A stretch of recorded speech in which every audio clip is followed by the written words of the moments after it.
Ben Burt is an Academy Award-winning sound designer who did his very first work on the first Star Wars movies. And in many ways, he's considered the father of modern sound design.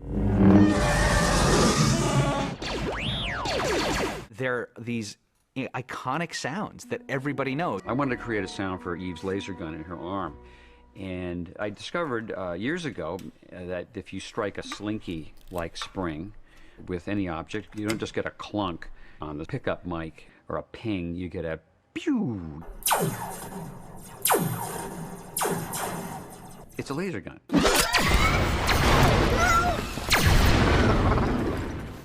Disney had an artist with them for many, many years named Jimmy McDonald. And over the years, he and his team built hundreds of props which were used to create sounds in the Disney cartoons.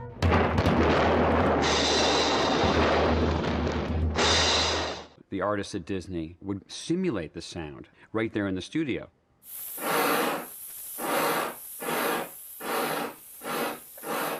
These gadgets could be played as if they were musical instruments, and the timing of the sounds could be tailored to exactly match the picture.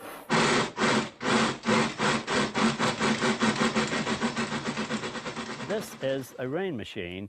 I have it just loaded in there with little finishing nails, nailed all on strips, and then a couple hands full of Mexican peas.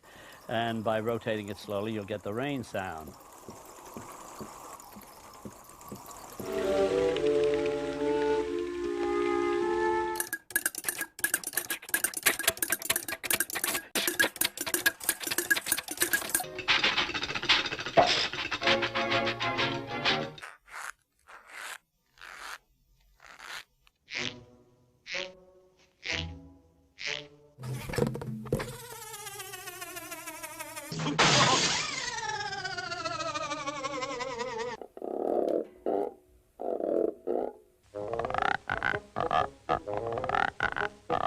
And you can get some high-pitched squeaks by getting close. In the earliest days of live-action film and animation, if they needed wind, they would use a wind machine. A lot of the wind that we hear in movies has been this artificial wind, just canvas being scraped against wood. But actually I discovered by accident another way to get wind. And that particular sound was used in the big toxic waste storm.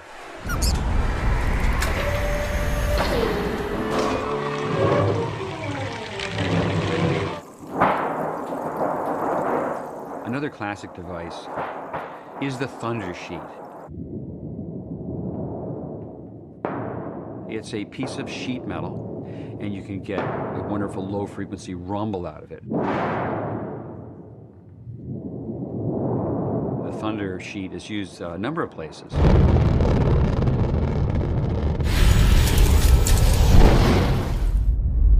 I think one of the reasons Ben is so good at his job is because he's a true fan of sound design, and he's an avid historian. He's always thinking and always working, and he's a total geek about sound. It makes him just that much more knowledgeable about what are the options, you know, what has been done and what could be done that hasn't. He's a bit like Mr. Wizard, you know, where you'd stop by his lab, he'd be like, "Oh, Angus, I'm glad you decided to show up. I'm working on the sound effect for Wally's treads, and I'm combining the sound of a chinchilla mating with a wildebeest driving a cement truck."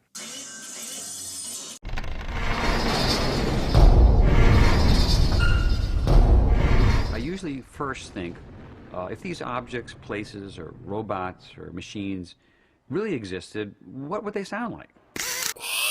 How would they be powered? What would be the actual physics of how they work? But if I find a sound isn't working within a scene, I'll abandon the science and go with what works emotionally. Wally has a multitude of motors, and we very deliberately picked out different sounds for each of these movements. And they can be orchestrated together to punctuate the emotions with sounds that are justifiable as part of his function.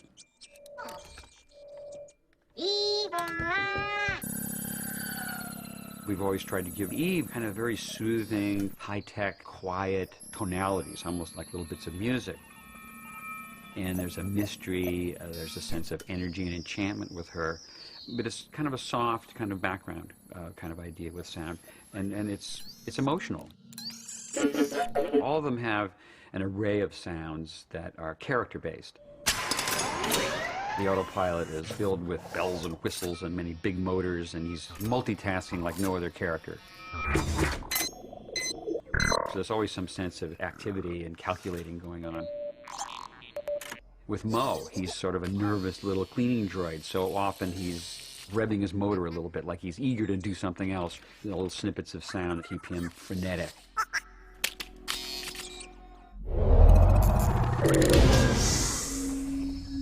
When you use sounds gathered in the outside world, the real world, and you bring them into a science fiction film, you get the credibility of those sounds to sell to the audience the reality of what's really just a very fantastic world. I heard a sound in an old war movie on TV. There was a private cranking a generator to provide power for an Army radio in the field. I found one of these old Army generators on eBay. And it's the sound we use for Wally when he has to be quiet in a given scene. He's not going very fast.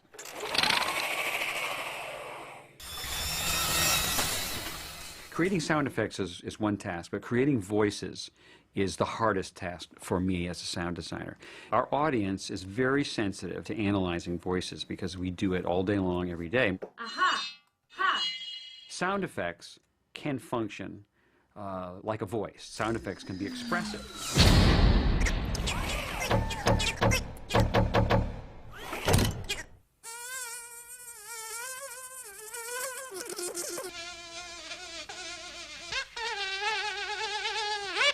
Another technique would be to start with the human performance and modulate a sound effect.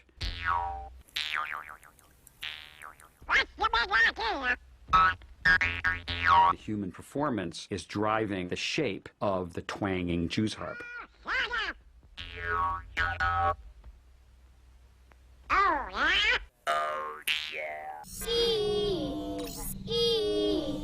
The voice of Eve is a modern example of the same technique. In this case, I'm using a device called a vocoder. And you can input into this device a human recording, a human voice at one end. Go ahead. In this case, it's Alyssa Knight. Directivo, directivo, directivo. I like that. And at the other side of the device, you can put in a tone, Directivo, directivo. changing the performance and giving it electronic nuances. Directive. You wanted to have all the soul of a human being might have in their performance, but you wanted it to sound like the voices were synthesized, that they were coming from a machine. Wally's voice started with recordings I would make of myself. And then it's analyzed and broken up into its component parts within the computer. It changes the volume and pitch of the sound. And the tilt of the pen actually affects the way the sound is resynthesized in the computer. And I can add an additional level of performance to it that way. Wally. Yeah.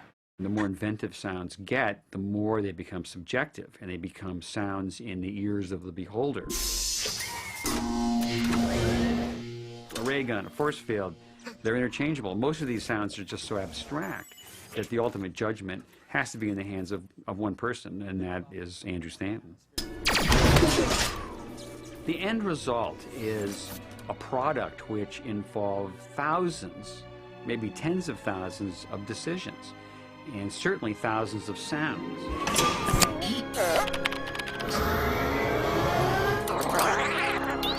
And all of these sounds add up to the world of Wally.